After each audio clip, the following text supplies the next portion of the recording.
Shalom, selamat pagi jemaat Tuhan Gereja Praja Gunung Putri.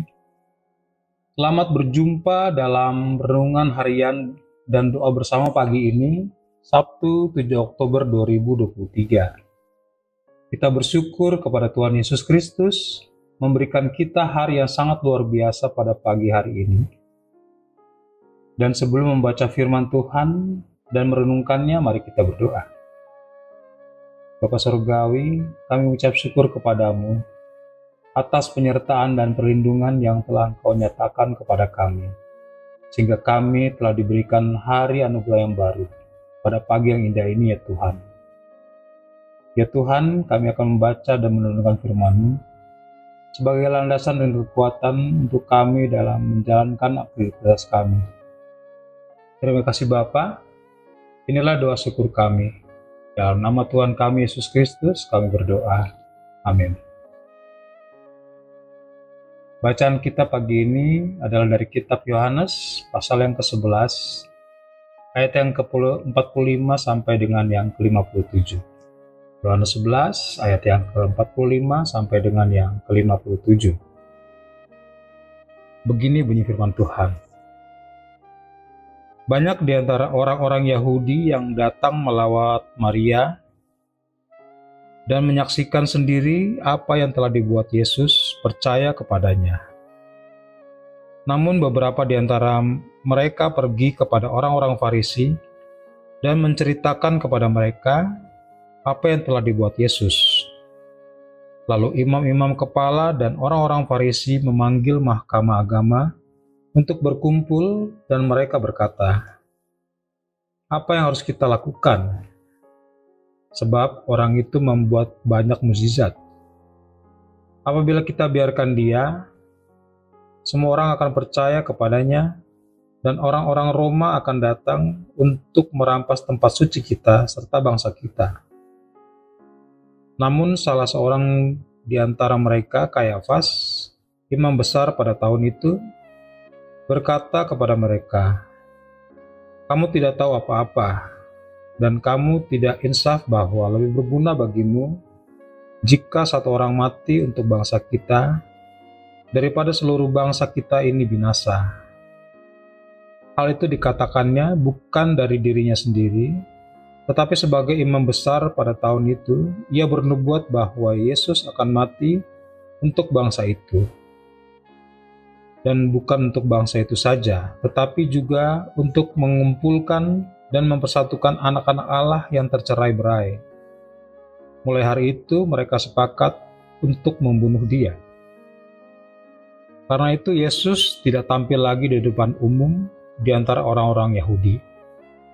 Tetapi ia berangkat dari situ ke daerah dekat padang gurun, ke sebuah kota yang bernama Efraim, dan di situ ia tinggal bersama murid-muridnya. Pada hari itu, hari raya Paskah orang Yahudi sudah dekat, dan banyak orang dari negeri itu berangkat ke Yerusalem untuk menyucikan diri sebelum Paskah. Mereka mencari Yesus, dan sambil berdiri di dalam bait Allah, mereka berkata seorang kepada yang lain, "Bagaimana pendapatmu? Akan datang jugakah ia ke pesta?" Sementara itu imam-imam kepala dan orang-orang Farisi telah memberikan perintah supaya setiap orang yang tahu di mana dia berada memberitahukannya, agar mereka dapat menangkap dia. Demikian bacaan kita pagi ini, dan renungan kita adalah tak terbatas, Tangma Angge. Saudara-saudara, jika sesuatu disebut tak terbatas, tidak mungkin ada sesuatu yang dapat membatasinya. Begitupun dengan Tuhan dan pekerjaannya yang tidak dapat dibatasi oleh apapun, termasuk rancangan manusia. Perikop ini mengisahkan mahkamah agama yang berisi orang-orang Farisi, imam-imam kepala, bahkan imam besar yang berencana membunuh Yesus. Namun demikian, upaya yang hendak membatasi pengaruh Yesus justru berbalik untuk mengakui mukjizatnya. Namun ada hal yang penting yang tidak disadari, terlebih oleh Imam Besar Kayafas, adalah nubuat tentang kematian Yesus bagi semua bangsa. Ayat 47 sampai yang ke-52. Bahkan kematian dan kebangkitan Yesus Kristus justru semakin membuat pemberitaan Injil semakin meluas. Hal ini menegaskan bagi kita bahwa segala usaha untuk menghentikan pengaruh Yesus bagi orang banyak yang direncanakan oleh pemuka Yahudi ada di dalam kuasa Allah. Sampai hari ini, masih banyak yang mencoba untuk membatasi, bahkan ingin menggagalkan misi Allah untuk menyelamatkan dunia.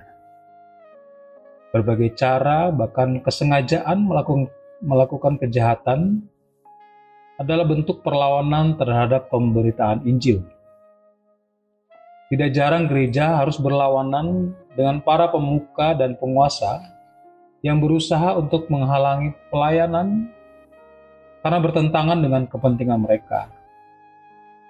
Bahkan sering kita sendiri sebagai pribadi tanpa sadar bahwa kita sedang membatasi karya Tuhan. Kadang kita terjebak dengan kepentingan pribadi, lalu mengabaikan kehendaknya. Ingat bahwa kedaulatan kuasa Tuhan menembus hati dan pikiran manusia. Tidak ada satupun yang dipikirkan dan dirancangkan luput dari kekuasaan Allah.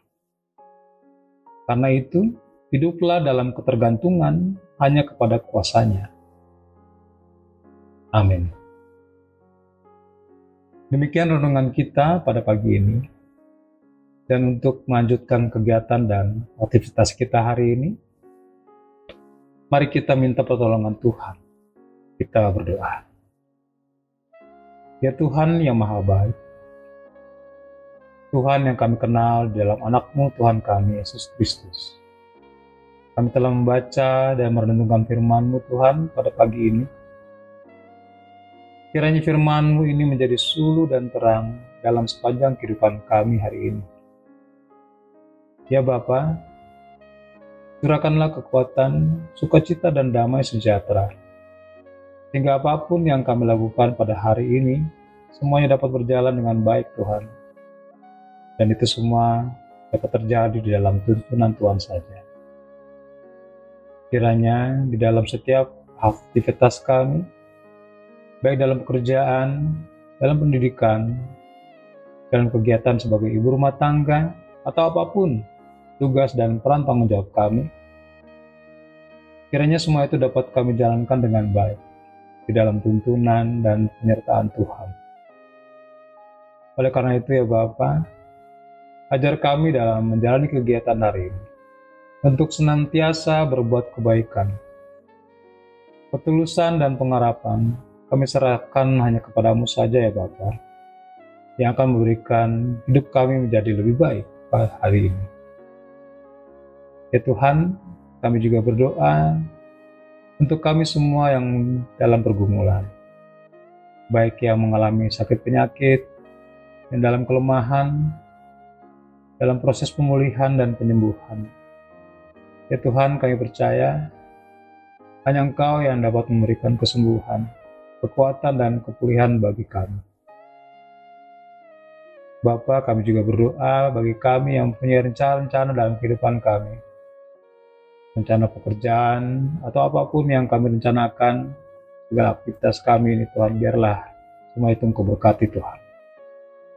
Sehingga rencana kami ini dapat kami wujudkan di dalam penyertaan Tuhan. Inilah syukur kami, inilah permohonan kami Tuhan, di dalam nama Tuhan kami Yesus Kristus. Kami berdoa kepada Bapa di surga.